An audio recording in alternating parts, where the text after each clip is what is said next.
राधे राधे मेरे प्रिय साथियों, आप सभी लोग जानते हैं कि मकर संक्रांति बहुत जल्द आने वाली है और इस बार ये प्रश्न भी लोगों के मन में अभी से चलने लगा है कि मकर संक्रांति किस दिन है, क्योंकि कुछ लोग तो 14 जनवरी की मकर संक्रांति बता रहे हैं और कुछ लोग 15 जनवरी की बता रहे हैं। तो किस दिन हमें मकर संक्रांति का पर्व मनाना है, किस दिन हमें खिचड़ी बनाना है और क्या दान करना है। साथियों, इसी के साथ में इस बार मकर संक्रांति के दिन ही एकादशी भी पड़ रही है। अब आप कहेंगे कि एकादशी पड़ रही है तो उससे क्या फर्क पड़ेगा? तो साथियों, फर्क ये पड़ेगा कि मकर संक्रांति के दिन विशेष रूप से खिचड़ी का दान किया जाता है और खिचड़ी में कच्चे चावल और कच्ची मूंग की दाल को मिलाकर इस दिन दान किया जाता है और कुछ लोग खिचड़ी बनाकर उसका दान भी करते हैं और घर में भी इस दिन खिचड़ी बनाकर खाते हैं। साथ ही में मूंग की दाल की जगह आप उड़द की दाल भी चावल में मिलाकर दान कर सकते थे। पर साथियों, इसी दिन साल की पहली षटतिला एकादशी पड़ रही है। इस वजह से इस बार लोगों के मन में यह भी एक बहुत बड़ा प्रश्न है कि हम लोग इस दिन अगर खिचड़ी दान नहीं करें तो फिर क्या दान करें जिससे कि हमें पूर्ण फल मिले। सारी अद्भुत जानकारी हम आपको इस वीडियो में देने वाले हैं। साथियों, सबसे पहली बात, इस बार मकर संक्रांति के पर्व को लेकर बहुत असमंजस की स्थिति है। तो यहाँ पर हम आपको बता दें कि इस बार मकर संक्रांति का पर्व 14 जनवरी 2025 बुधवार के दिन ही मनाया जाएगा, क्योंकि इसी दिन सूर्य का उत्तरायण दोपहर में लगभग 3:00 बजे के आसपास हो रहा है और जिस दिन ये उत्तरायण होता है यानी कि सूर्य का मकर राशि में प्रवेश होता है, उसी दिन मकर संक्रांति का पर्व मनाया जाता है। इसलिए आपको इस बार सिर्फ 14 जनवरी के दिन ही मकर संक्रांति माननी है। साथियों, अब पूरे देश में इस बार एक सबसे बड़ा प्रश्न है कि 14 जनवरी को मकर संक्रांति है। ये तो ठीक है, पर इसी के साथ में एकादशी भी है, वो अभी साल की पहली षटतिला एकादशी।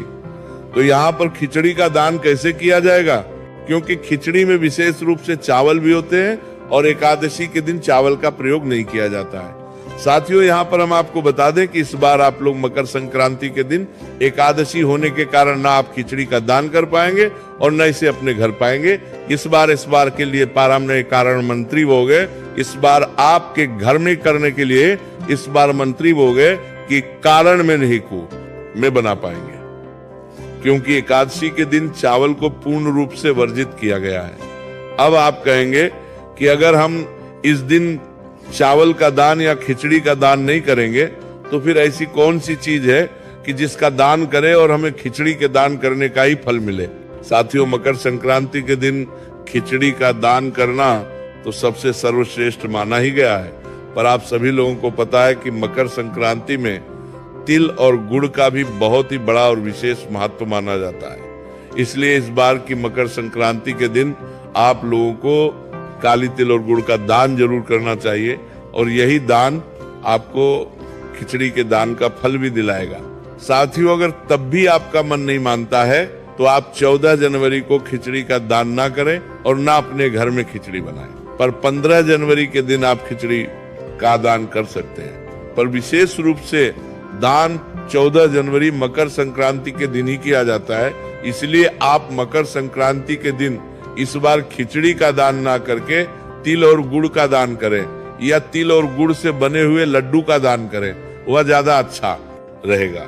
साथियों, इसी के साथ में मकर संक्रांति के दिन भले एकादशी पड़ रही हो और आप खिचड़ी का दान ना कर पाए, पर इसके अलावा आप लोग जरूरतमंद लोगों को गर्म कपड़े दान कर सकते हैं, कंबल दान कर सकते हैं, क्योंकि इस समय ठंड बहुत ज्यादा पड़ रही है तो उस समय चारा दान का भी आपको बहुत बड़ा फल मिलेगा। साथियों, मकर संक्रांति के दिन किसी भी प्रकार का दान का फल आपको पूरे साल भर मिलता है, इसलिए भले छोटे से छोटा दान करो पर मकर संक्रांति के दिन दान जरूर करो।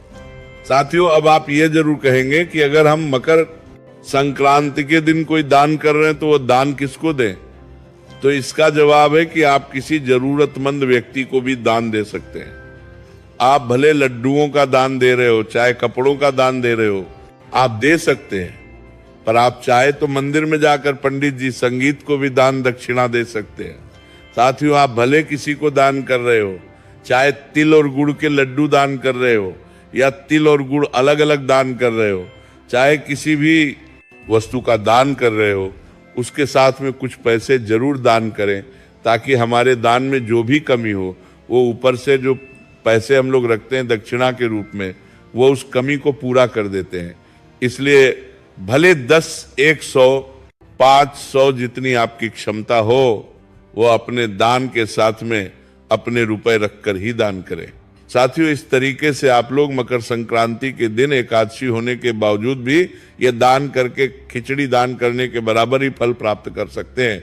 और इस बार 14 जनवरी के दिन ही मकर संक्रांति रहेगी और एकादशी होने के कारण इस दिन चावल का किसी भी रूप से आप न दान कर सकते हैं और न अपने घर में बना सकते हैं। साथियों, अभी भी अगर आपके मन में कोई प्रश्न है तो आप हमसे कमेंट करके पूछ सकते हैं। और आप हमारी ये वीडियो कहां से देख रहे हैं कमेंट में जरूर बताएं। राधे राधे मेरे प्रिय साथियों।